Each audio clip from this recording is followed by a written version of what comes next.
বন্ধুরা, শিবানী কিচেনে আপনাদেরকে স্বাগত।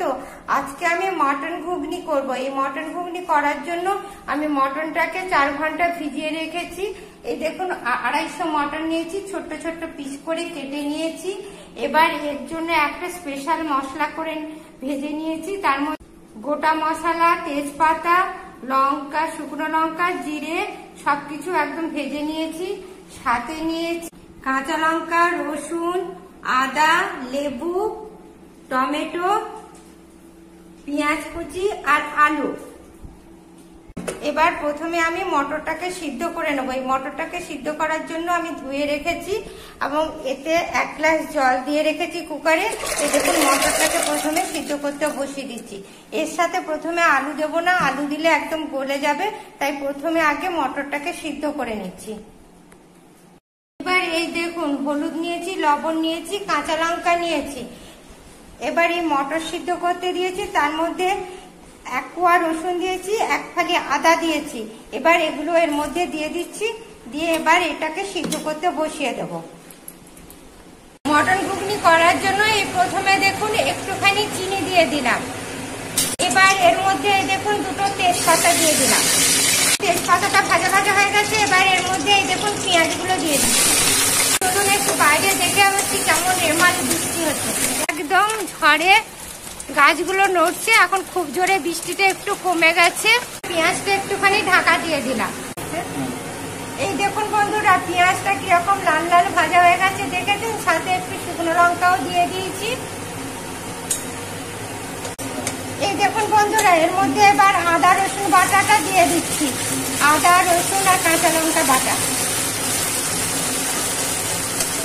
এবার এর মধ্যে আমি একটু এই দেখুন মশলা ধোয়া জল দিয়ে দিলাম। এবার দেখুন একটুখানি মশলাটাকে ঢাকা দিয়ে দিলাম। দেখুন বন্ধুরা, মশলাটা ভাজা হয়ে গেছে, তেল বেরিয়ে গেছে। এবার এর মধ্যে দেখুন মাংসটা কুচি কুচি করে মটনটা রেখেছি, সেটা দিয়ে দিচ্ছি।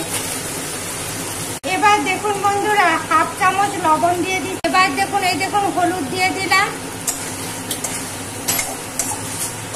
এবার এই দেখুন ধনে গুঁড়ো দিয়ে দিচ্ছি।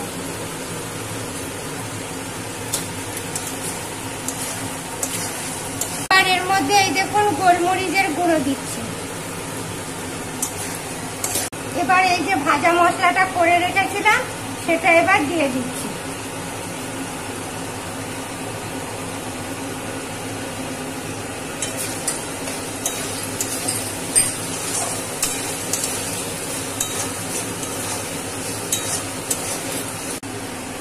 এই দেখুন বন্ধুরা, এবার টমেটো গুলো দিয়ে দিচ্ছি।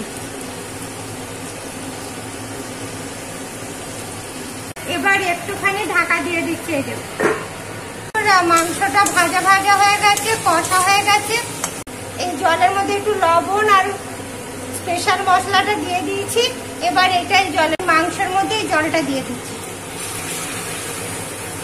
মাংসটা পুরো কষা হয়ে গেছে, সিদ্ধ হয়ে গেছে।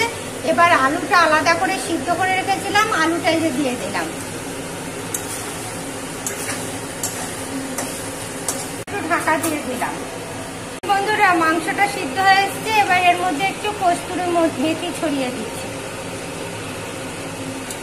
মটনটা সিদ্ধ হয়ে গেছে। এবার আমি এর মধ্যে মটর সিদ্ধটা দিয়ে দিলাম। এবার এর মধ্যে 1 চামচ বাটার কিউব দিলাম।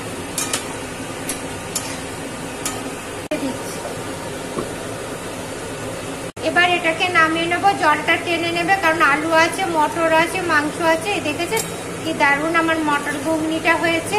আপনারাও ঠিক এইভাবে মটন ঘুগনি করবেন, দারুণ খেতে লাগবে। এরপরে এই যে মশলাটা করেছি সেটা একটু ছড়িয়ে দিচ্ছি। দেখুন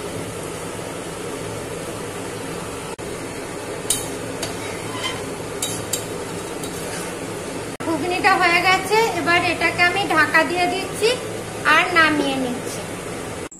এই দেখুন বন্ধুরা, আমার কি দারুণ মটন ঘুগনিটা হয়েছে দেখেছেন। সাথে 1/2 বয়েল ডিম সিদ্ধ, পাউরুটি, শসা আর পেঁয়াজ কুচি। ও যা দারুণ খেতে হবে না, আর তস সইছে না। আপনারাও ঠিক এইভাবে মটন ঘুগনি করবেন, দেখবেন দারুণ খেতে লাগবে। আর আমার এই রেসিপিটা আপনাদের যদি পছন্দ হয় তবে লাইক করবেন, কমেন্ট করবেন, শেয়ার করবেন।